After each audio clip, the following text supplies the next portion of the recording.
여러분 안녕하십니까, 진성호입니다. 한동훈 인사청문회는 그야말로 민주당 의원들의 참패였습니다. 무엇보다 오늘 답변 태도에서 한동훈 후보자는 흥분하지 않았습니다. 늘 차분하게 답변했습니다. 그렇지만 할 말을 다 했습니다. 민주당 의원들은 의외로 금수완박 등에 대해서 질문을 별로 하지 않았습니다. 주로 한동훈 후보자의 딸 이야기를 많이 했습니다. 그리고 다른 사생활 부분도 캐물었습니다. 그렇지만 국민의힘 의원들은 달랐습니다. 문재인 정권의 검찰 인사, 검찰 수사권 완전 박탈에 대한 한동훈의 견해 등을 물었습니다. 한동훈 후보자는 겸손하게 답했지만 할 말을 다 했습니다. 무엇보다 문재인 정권 하에서 일어난 추미애, 박범계 이런 법무부 장관의 검찰 간부 인사에 대해서 강하게 비판했습니다.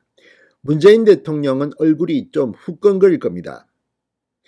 뿐만 아니라 한동훈 후보자는 답변하는 과정에서 이 민주당 의원들이 얼마나 잘못하고 있는가를 간접적으로 지적하기도 했습니다.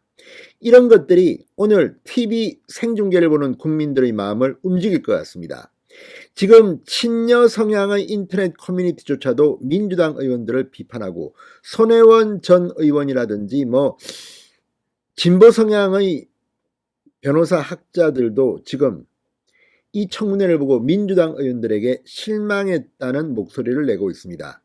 반면 한동훈은 거침이 없었습니다. 무엇보다 문재인 검찰에 대한 비판을 아주 점잖게 했습니다. 문재인 대통령은 할 말이 없을 겁니다. 진성호의 융단 폭격 시작합니다. 문재인 검찰을 융단 폭격합니다.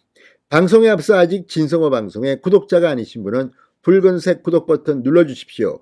더 좋은 방송으로 보답하겠습니다. 자, 한동훈 후보자가 오늘 인사청문회에서 이런 발언을 했습니다.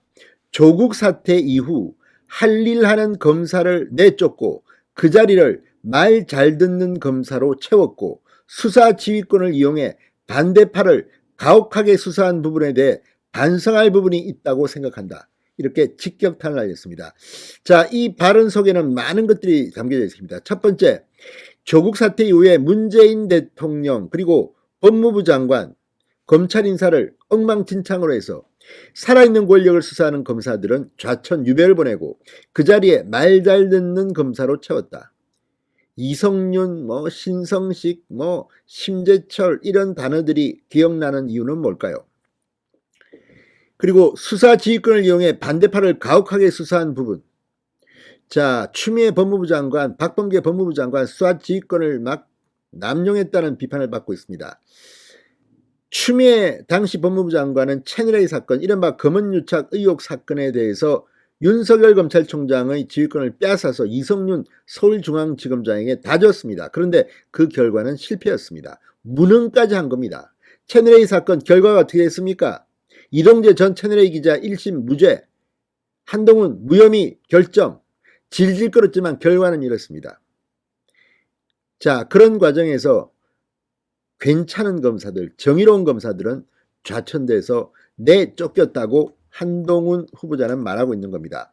본인이 그 희생자입니다. 자, 한동훈 후보자 오늘 법사위에서 열린 인사청문회에서 김형동 국민의힘 의원의 질문을 받고 이렇게 답했습니다. 김형동 의원은 문재인 정권의 검찰 인사와 법무행정에 대한 평가를 물었습니다. 자, 그러면서 한동훈 후보자는 저도 검찰 생활을 오래 했지만 지난 3년간은 유례를 찾아볼 수 없을 정도로 검찰이 정치화된 시기였다고 생각한다고 비판했습니다. 검찰 수사권 완전 박탈 법안에 대해서도 거듭 문제를 제기했습니다.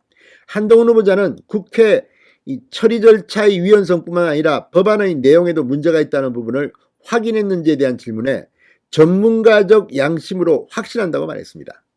한 후보자는 수사와 기소를 분리하는 조항은 공부한 사람과 시험 치는 사람을 나눈 것이다. 이렇게 되면 검찰 수뇌부가 사건을 마음대로 말아먹을 도구로 악용될 것이라고 비판했습니다. 한동훈 후보자는 인혁단 사건을 예로 들었습니다. 인혁단 사건에서 수사검사가 증거가 부족하다며 기소를 안 하겠다고 버텼는데 그때 그 검사장이 당직 검사에게 배당해서 기소해버렸다. 인혁당 사건과 같은 처리 방식을 법으로 제도화한 것으로 정치적 사건에서 검찰 수뇌부가 원하는 기소검사에게 맡겨 기소와 불기소를 조정할 수 있는 것이라고 우려했습니다. 현장에서는 이 의도로 법을 만든 게 아니었겠지만 이 부분에 대한 문제가 제일 먼저 보였다고 강조했습니다. 자, 아무튼 한동훈 후보자의 말은 거침이 없습니다. 자, 지금 이런 것들을 보면 내가 프로다, 이 분야에서는 프로인데 어떻게 민주당이 그따위 법을 만들 수 있느냐. 굉장히 차분하고 겸손하지만 점잖게 민주당 의원들을 박살냈습니다. 문재인 대통령도 여기에는 공범입니다. 그 법안을 공포했습니다. 참으로 창피한 일입니다. 자, 대장동 개발 특혜 의혹 등 현재 검찰이 수사 중인 권력형 비리 사건을 검찰이 계속 수사할 수 있는지를 물었습니다. 이 부분이 중요합니다. 자, 그러자 규정상 그렇게 해석될 수 있다고 말했습니다. 대장동 사건을 전제로 말씀드리는 것은 아니고 규정상 진행되는 사건은 여죄인지를 그 전에 하게 되면 수사할 수 있다고 답했습니다. 이재명은 계속 수사한다는 겁니다.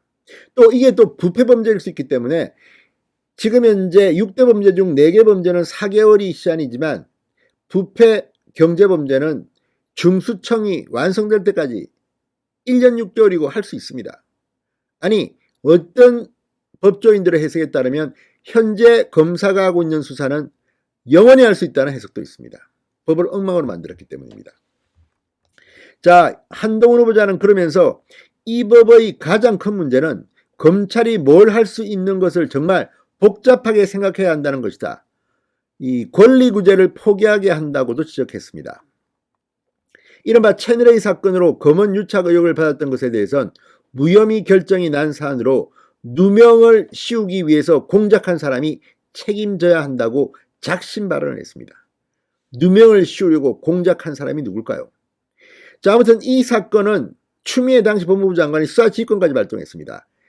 이성윤 당시 서울중앙지검장이 했습니다. 그런데 무혐의 결정을 안 내려주려고 그렇게 핑퐁 게임을 하다 결국 최근에야 박범계 장관의 남강구 후배 이정수 서울중앙지검장이 무혐의 결정을 했습니다. 자, 아무튼 이런 것들을 보면 오늘 한동훈 후보자 한 명을 민주당 의원들이 당해내지 못한 것 같습니다. 뿐만 아니라 검수완박이나 이런 문제에 대해서는 논리적으로 한동훈을 민주당 의원들이 잘 못하니까 오히려 미셀레니아산 아주 세세 시시콜콜한 따라임은 논문, 이게 논문이 아니라 에세이 같은 작은 건데도 계속 무슨 어떤 신문에 났던 것을 인용하면서 비판합니다. 한동훈을 당당했습니다. 민주당의 참패 청문회였습니다. 진성호의 융단 폭격이었습니다. 여러분 감사합니다.